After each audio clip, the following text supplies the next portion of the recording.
ಆರೋಗ್ಯಕ್ಕೆ ಒಳ್ಳೆಯದು ಅಂತ ತಾಮ್ರದ ಪಾತ್ರೆಗಳನ್ನ ತಗೊಂಡು ಸ್ವಲ್ಪ ದಿನ ಯೂಸ್ ಮಾಡಿ ಮತ್ತೆ ಅದನ್ನು ಮೇಂಟೈನ್ ಮಾಡೋಕ್ಕಾಗದೆ ನಂತರ ಯಾರಾದರೂ ಎತ್ತಿಟ್ಬಿಟ್ಟಿದ್ರೆ ಅದಕ್ಕೆ ಇವಾಗ ಒಂದು ಸೊಲ್ಯೂಷನ್ ಇದೆ. ಸ್ಕ್ರಬ್ಬಿಂಗ್ ಎಫರ್ಟ್ನ ಕಡಿಮೆ ಮಾಡಿ ಸ್ಟೀಲ್ ಪಾತ್ರೆಗಳನ್ನ ಕ್ಲೀನ್ ಮಾಡ್ಕೊಂಡಷ್ಟೇ ಈಸಿಯಾಗಿ ಕ್ಲೀನ್ ಮಾಡ್ಕೋಬೋದಾದಂಥ ಹ್ಯಾಪಿ ಪ್ಲಾನೆಟ್ ಅವರ ಇಂಡಿಯಾ ಫಸ್ಟ್ ಫಾರ್ಮಿಂಗ್ ಸೊಲ್ಯೂಷನ್ ಆಗಿರೋಂಥ non toxic copper bronze and brass ಕ್ಲೀನರ್ನ ಯೂಸ್ ಮಾಡ್ತಾ ಇದ್ದೀನಿ. ಸ್ವಲ್ಪ ಈ ಲಿಕ್ವಿಡ್ನ ಪಾತ್ರೆ ಮೇಲೆ ಸ್ಪ್ರೇ ಮಾಡಿ 1 ನಿಮಿಷ ಹಾಗೆ ಬಿಟ್ಟು ಸ್ಕ್ರಬ್ಬರಿಂದ ಈ ರೀತಿ ನೀಟಾಗಿ ಸ್ಕ್ರಬ್ ಮಾಡಿಕೊಂಡ್ರೆ ಸಾಕು. ರೆಗ್ಯುಲರ್ ಆಗಿ ಈ ಪಾತ್ರೆಗಳನ್ನ ಯೂಸ್ ಮಾಡ್ತಾ ಇದ್ರೆ ಇನ್ನೂ ಈಸಿಯಾಗಿ ಕ್ಲೀನ್ ಮಾಡ್ಕೊಂಡ್ಬಿಡ್ಬೋದು.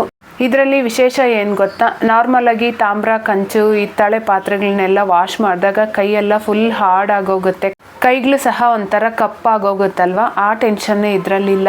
ನಾರ್ಮಲ್ ರೆಗ್ಯುಲರ್ ಆಗಿ ಪಾತ್ರೆಗಳು ವಾಶ್ ಮಾಡ್ಕೊಂಡಂಗೆ ಮಾಡ್ಕೊಂಡ್ಬಿಡ್ಬೋದು. ನೋಡ್ತಾ ಇದ್ದೀರಲ್ವಾ, ವಾಶ್ ಮಾಡಿದ್ಮೇಲೆ ಎಷ್ಟು ಚೆನ್ನಾಗಿ ಹೊಸ ಪಾತ್ರೆಗಳ ಥರ ಶೈನ್ ಆಗ್ತಾ ಇದೆ. ಈ ಲಿಕ್ವಿಡ್ ನಿಮಗೆ $299ಗೆ ಸಿಗ್ತಾ ಇದೆ. ಇದು ಫ್ಲಿಪ್ಕಾರ್ಟು, ಅಮೆಝಾನು, ಹ್ಯಾಪಿ ಪ್ಲಾನೆಟ್ ಅವರ ವೆಬ್ಸೈಟಲ್ಲೂ ಸಹ ಆರ್ಡರ್ ಮಾಡ್ಕೋಬೋದು. ನೋಡ್ತಾ ಇದ್ದೀರಲ್ಲ, ಬಿಫೋರ್ ಆ್ಯಂಡ್ ಆಫ್ಟರ್ ಎಷ್ಟು ಕ್ಲಿಯರಾಗಿ ಕಾಣಿಸ್ತಾ ಇದೆಯೋ. ಯಾರಿಗಾದ್ರೂ ಲಿಂಕ್ ಬೇಕಂದ್ರೆ ಲಿಂಕ್ ಅಂತ ಕಮೆಂಟ್ ಮಾಡಿ.